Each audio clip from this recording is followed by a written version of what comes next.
Hello. Yeah, no one asked, but I thought I'd bring you guys on my vinyl collection growing journey thing, however you put it. And over the past few weeks, I've been putting the records as they get delivered to me. I've been posting them on my stories, so check my records highlight. But here is where I'm going to talk a little bit more about the record, the artist, why I bought it, where I bought it from, and anything else that might be a bit interesting. It can change throughout the weeks. We'll see what happens.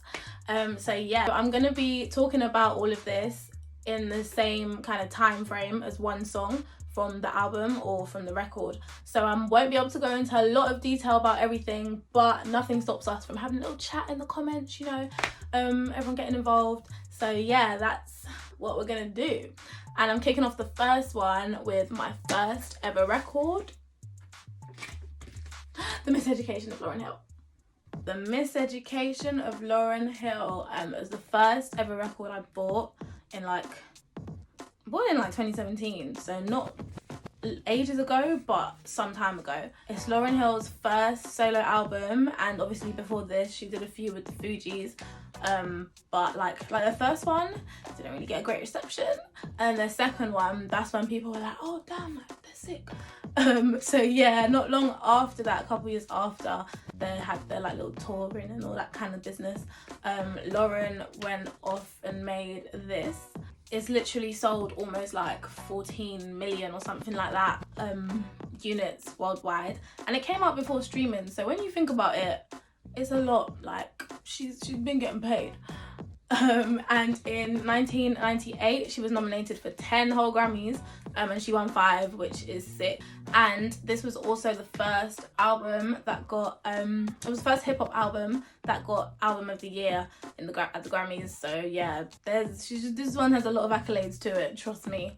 I bought it because I don't really know, when I went to get it, I was just going to treat myself, and I was like, might as well treat myself to a record, because something that I can have and something that I can pass down, that kind of stuff. And this album is from my birth year, so I was going through the store, I was in HMV, what can I do, what should I get? And then I saw this and I was like, yeah, this is what we're gonna do. There's too many hits on it as well, for one album. Yes, it's good. I also did a couple of the songs from it when I used to do singing lessons, so I had to get originally I only really know Do Up That Thing and that kind of stuff, the Bait Ones and X Factor. But when I had to do this in my singing lesson in secondary school, I had to buy the actual the book so that my teacher could play it on the piano. So that's when I went through and I saw all of the songs, and I started listening to all of the songs, and I was I really fell in love with the album. So that's kind of why I bought it, because it's something dear to me, the album. In terms of favorite songs, it's hard. Favorite song is hard because I love it, and literally I only buy albums that I can listen to all the way through, that I really like all of the songs on. So favorite song, I would say, my opinion changes literally every half hour, but I would say Nothing Even Matters, because I'm looking at the track list and I'm gonna have to go with that. I'm gonna have to go with that for now, mainly because it's just a perfect duet. Don't even get me started, because I'm just talking about the records for now, not the singles. But depends on how long the videos end up being. In general, I'll be able to talk a bit more about individual songs, but for now it's looking a bit like I'm cut for time. So I'm gonna go Nothing Even Matters, but obviously X Factor is That Girl, Do Up That Thing. I love it. But so the album has had a whole load of it's had critical acclaim. There's been some dramas around people getting paid and stuff like that for it, but that's not what I'm here to talk about. But it's also been sampled 50 million times by so many people.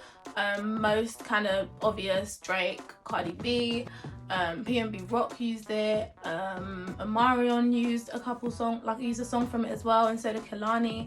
So I feel this album has so many little bits of it that you can chop and take away, that it's just a timeless album. We're in 2020, and last year it was used in how many songs? So I really think this month of books. No matter how late to concerts she might be and stuff like that.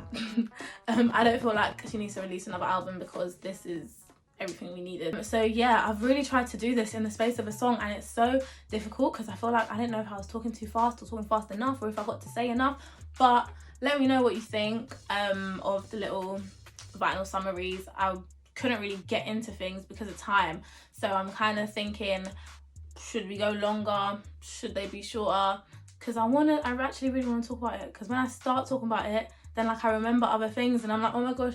But anyway, we can speak about it in the comments. Let me know what you think. What was your first record that you ever bought, and why did you buy it? And if you haven't yet, why not just buy one? Thanks for tuning in, and I'll see you next week, maybe, probably. Bye.